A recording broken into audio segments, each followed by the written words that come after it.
Principle number 22. Very short, very succinct, probably won't need a lot of explanation. But in the first person tense, it's like, I am not my story. So if you can catch yourself when you spin down into the rabbit hole of campaigning for agreement because of some, ain't it awful episode in your world, if you can have the wherewithal to all of a sudden say, hey, wait a minute, I'm not my story. My story doesn't define me.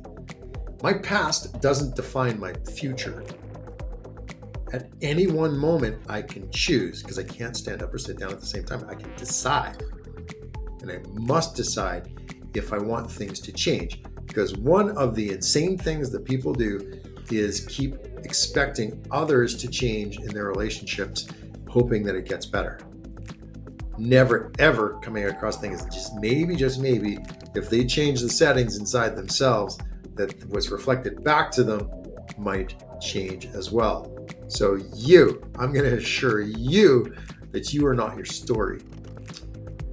Or the other thing is, you can also use this in the other way, is that unless you choose the story you want to create, but you're also not that story. That's just a circumstance that you can create. So there is a way to use story, but it's when you fall into that non-constructive telling of story, like I'm just telling stories, that type of thing.